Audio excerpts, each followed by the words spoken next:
একথা সত্যি যে আমার 30 বছরের সংবাদ মাধ্যমে কাজ করবার অভিজ্ঞতা নেই, এমনকি রাজ্যসভার অভ্যন্তরে থাকবার অভিজ্ঞতাও নেই। তবু আমি আজকে এই প্রিভিলেজ মোশন মুভ করছি। Sri Kunal Kumar Ghosh, in my opinion, has thus committed a great breach of privilege and contempt of the House, as such conduct and behavior of Sri Ghosh are highly irresponsible, reckless, and it deserves severe reprimand for great breach of privilege and contempt of the House. I am therefore to request you kindly to treat this as a notice of breach of privilege and to take appropriate action in the manner. Thank you.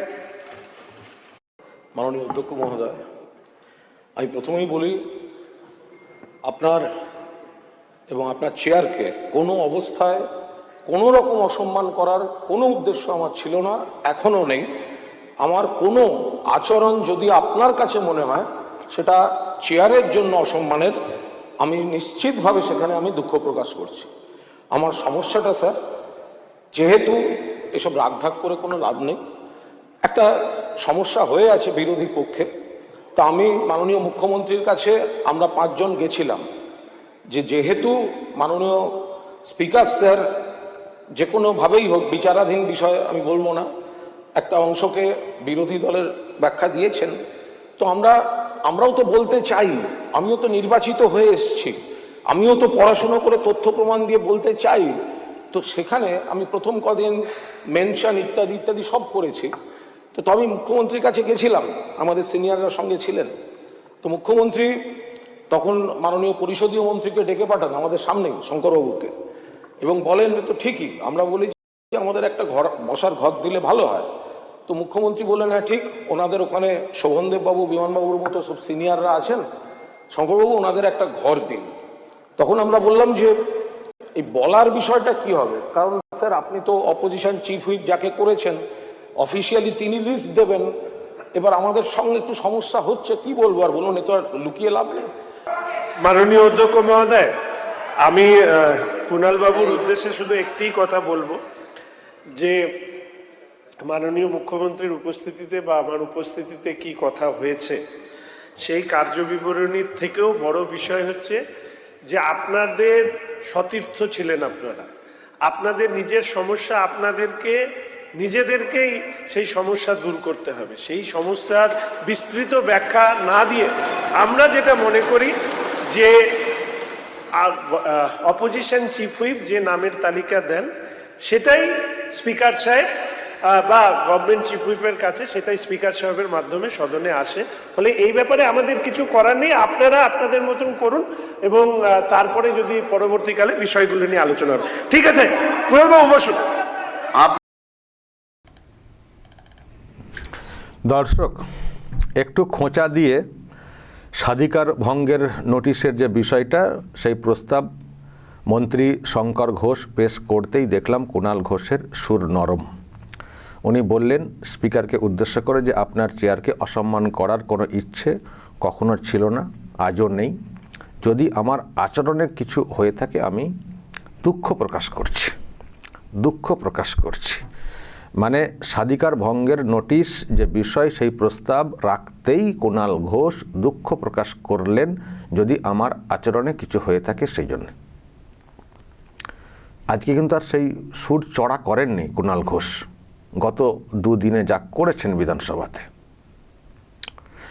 আর তারপরে আক্ষেপের যে বিষয়টা সেটাও বললেন যে আমরাও পড়াশোনা করে আসছি বলার জন্য আমাদেরকে বলতে দেওয়া হচ্ছে না। জানেন তো একটা সমস্যা হয়ে রয়েছে আমাদের বিষয়ে, যাকে মুখ্য সচেতক করা হয়েছে, মানে তার সঙ্গে বা তাদের সঙ্গে ওনাদের দ্বন্দ্ব আর কি। আর যেহেতু নিয়ম আছে যে মুখ্য সচেতক যিনি হন তিনি লিস্ট তৈরি করেন কে কখন বক্তব্য রাখবেন, তো তিনি আমাদেরকে লিস্টে রাখছেন না, এটা হচ্ছে ওনার আক্ষেপের কথা। এটাও বললেন যে মুখ্যমন্ত্রীর সঙ্গে দেখা করেছিলাম, প্রথমত আমাদের আলাদা বসার জায়গার জন্যে, তো আলাদা ঘর দেওয়ার ব্যাপারে কথা বলেছিলেন, কিন্তু বলার ব্যাপারে শঙ্কর ঘোষ যিনি আছেন মন্ত্রী তাকে ব্যবস্থা করার কথা বলেছিলেন। কিন্তু শঙ্কর ঘোষ যেটা বললেন যে আমরা কি করব, যেটা নিয়ম আছে আপনাদের দলের যিনি চিফ হুইপ মুখ্য সচেতক যিনি যিনি আছেন তিনি লিস্ট দেবেন, আমাদের যিনি আছেন তার সঙ্গে হয়ে স্পিকারকে দেওয়া হবে, সেই অনুযায়ী বক্তব্য রাখার। তো আপনাদের ভিতরে যদি দ্বন্দ্ব থাকে তো আমরা কি করব? সেই দ্বন্দ্ব আমরা কি করে মেটাবো? এটা ঠিক টেকনিক্যালি সত্যি কিছু করার নেই। ওনারা ঋত টিএমসি, কালীঘাট টিএমসি, ওনাদের ব্যাপার, কিন্তু বিধানসভাতে সবাই তো টিএমসি, বিধানসভাতে সবাই টিএমসি, সবাই জোড়া ফুল, কিন্তু ওনাদের মধ্যে দ্বন্দ্ব তৈরি হয়েছে, ঋত, মৃত বা কালীঘাট যাই বলি এইসব। তো আলাদা করে ট্রিট কী করে করবেন স্পিকার তো এরকম করতে পারবেন না। ঋত টিএমসির একটা তালিকা, মৃত টিএমসি বা কালীঘাট টিএমসির অন্য তালিকা, এটা তো হয় না। সবাই তো জোড়া ফুল, সবাই তো বলছেন টিএমসি। ফলে স্পিকার সবসময় যিনি মুখ্য সচেতক হবেন তার লিস্ট অনুযায়ী তিনি মানে পরিচালনা করবেন। তো সেখানে যদি কুণাল ঘোষদের জায়গা না থাকে তো কী করার আছে? জানো ওই যিনি আছেন ঋত টিএমসি, তাদের সঙ্গে লড়গে যান, তাদের সঙ্গে লড়ে ঠিক করুন নাম কীভাবে কি ঢুকবে। তো সেটা আপনাদের অভ্যন্তরীণ বিষয়। সেখানে মুখ্যমন্ত্রী কি করবেন? বসার জায়গা একটা জায়গায় গণ্ডগোল হলে আর একটা জায়গায় বসা, একটু ঘরের সংখ্যা বৃদ্ধি করা যেতেই পারে, কিন্তু বলার ব্যাপারে যেহেতু বিধানসভাতে একটাই দল, তো সেখানে কি করে সম্ভব? তো সেই আক্ষেপের কথাটা উনি বলেছেন। আসলে কদিন ধরে এটাই চলছে।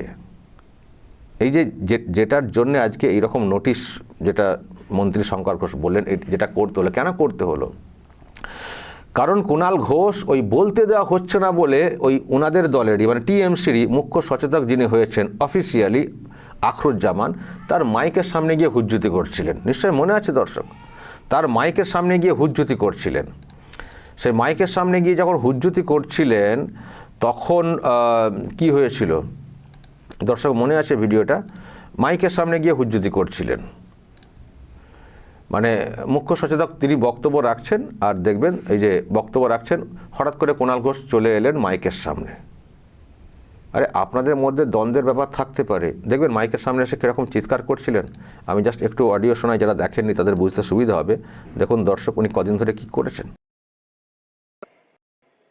68 নম্বর দাবির বিষয়ে পশ্চিমবঙ্গ সরকারের মুখ্যমন্ত্রী এবং স্বরাষ্ট্র পার্বত্য বিষয়ক বিভাগের ভারপ্রাপ্ত মন্ত্রী ও শুভেন্দু অধিকারী, প্রতিমন্ত্রী বিশাল লামা প্রত্যেক বার্ষিক ডিবেটের 2026-27 অর্থবর্ষে যে বাজেট এইসব করছিলেন। আরে একজন বক্তব্য রাখছেন দলেরই, সবাই টিএমসি, তো ঠিক আছে, নাম কে রাখেননি বা রেখেছেন কিনা সেটা আলাদা বলা যেতে পারে।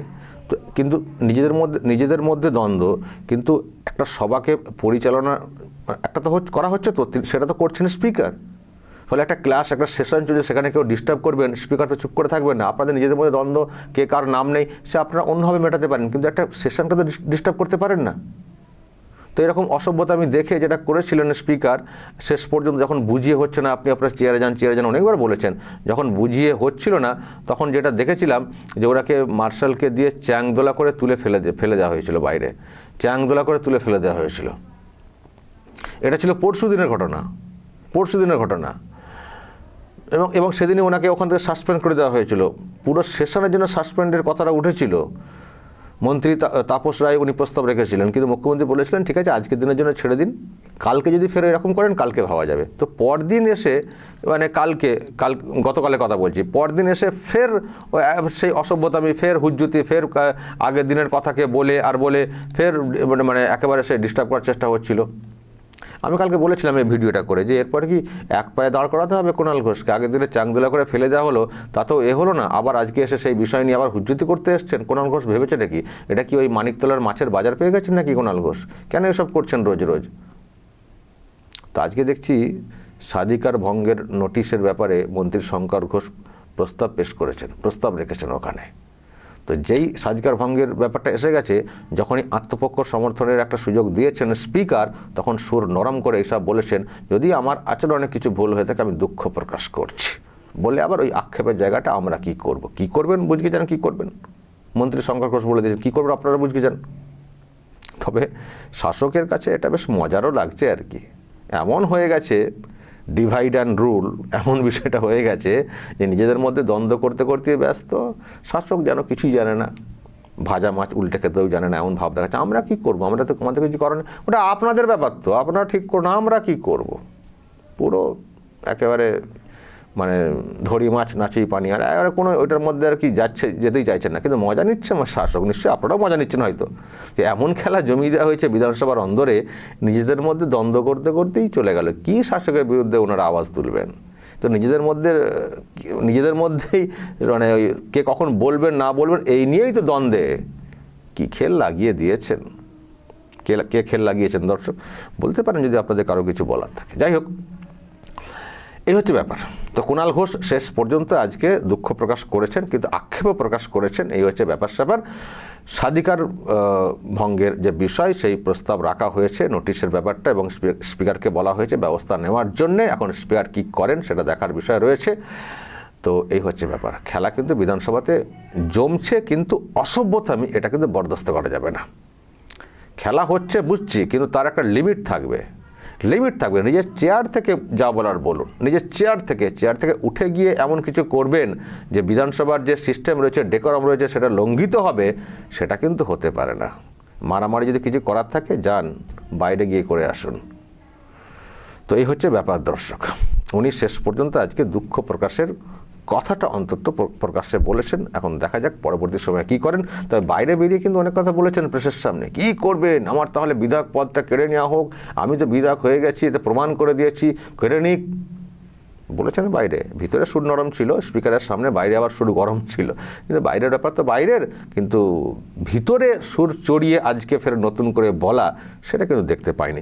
কিন্তু তারপরেও উনি যেভাবে ফের নানানভাবে ওই দিকে যাওয়ার চেষ্টা করেছেন, তাতে অসন্তুষ্ট হয়েছিলেন। আমি সবটা দেখাইনি আপনাদেরকে, তাতেও আজকেও কিন্তু অসন্তুষ্ট হচ্ছিলেন স্পিকার। তো দেখা যাক এখন সেই নোটিশ অনুযায়ী কী ব্যবস্থা নেন। দর্শক বলবেন কী ব্যবস্থা নেওয়া উচিত বলুন তো, যা বলার বলবেন। কমেন্ট বক্সে নজর রাখবেন আরামবাগ টিভিতে।